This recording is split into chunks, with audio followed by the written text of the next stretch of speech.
বুধবার ২৮ মে বিকেলে রাজধানীর Hazaribagh institute of leather technology college সংলগ্ন রাস্তায় বসা হাট ঘুরে এমন চিত্র দেখা যায়। সরেজমিনে দেখা যায়, ঈদুল আজহাকে ঘিরে প্রতি বছরের মতো এবারও কোরবানির পশুর হাট বসেছে হাজারীবাগের লেদার গলিতে। হাজারীবাগ থানার সামনের মোড় থেকে শুরু করে ইনস্টিটিউট অব লেদার টেকনোলজি কলেজের সংলগ্ন সড়কের মধ্যে বাঁশ দিয়ে গরু বাঁধার জন্য প্রস্তুত করা হয়েছে। এখনও হাটটিতে আনুষ্ঠানিকভাবে বেচাকেনা শুরু না হলেও এরই মধ্যে শতাধিক গরু হাটে আনা হয়েছে। ছোট বড় গরু বিক্রির ইজারা সংগ্রহ করতে তৈরি করা হয়েছে ইজারাদারদের জন্য মঞ্চ। সড়কের ৩ দিকে ৩টি মঞ্চ তৈরি করা হয়েছে। আরও দেখা যায়, ঢাকা দক্ষিণ সিটি কর্পোরেশনের অধীন হাজারীবাগ অস্থায়ী হাটের প্রস্তুতিও শেষ পর্যায়ে। যেসব বিক্রেতা গরু নিয়ে এসেছেন তারা গরু রাখার জন্য উপরে ছাউনি দিচ্ছেন।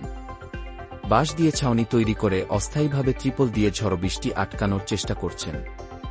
তবে ইজারাদারদের পক্ষ থেকে সড়কের পাশে সারিবদ্ধ বাঁশ দিয়ে গরু বাঁধার ব্যবস্থা সম্পন্ন করা হয়েছে। বিক্রেতাদের প্রত্যাশা ও ক্রেতাদের মনোভাব। গরু বিক্রেতারা জানান, ঈদের ১০ দিন বাকি থাকতে তারা চলে এসেছেন। এখন বিক্রি হবে, তবে আগেভাগে চলে আসার কারণ হল সড়কে যানজট এড়ানো। আর প্রথম দিকে গরুর দাম ভালো থাকে, সেটাও একটা বিষয়। হাটের প্রস্তুতি সম্পর্কে জিজ্ঞাসা করলে তারা জানান, রাজধানী ঢাকাসহ সারা দেশের স্থায়ী ও অস্থায়ী পশুর হাটগুলো সাজানোর প্রস্তুতি নেন ইজারাদাররা। এবারও তারা প্রস্তুত করে দিচ্ছেন, যেমন বাঁশ, লাইট, টয়লেটের ব্যবস্থা। বিক্রেতারা এসে নিজেদের পছন্দমতো স্থান বেছে নিয়ে গরু বিক্রি করেন।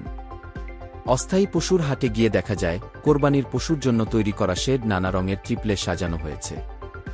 বিক্রেতারা নিজেরাই হাতুড়ি দিয়ে নিজেদের মতো করে শেড তৈরি করে নিচ্ছে। অনেকে আসছেন, দেখছেন, আবার কেউ তো দামও করছেন। তবে কেনার মতো দাম কেউ বলছেন না।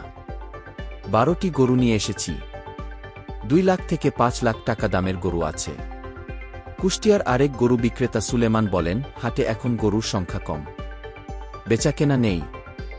৭টি গরু এনেছি, দেখা যাক কি রাখছে ভাগ্যে। শাহরিয়ার বিন সেলিম, নিউজ বাংলা।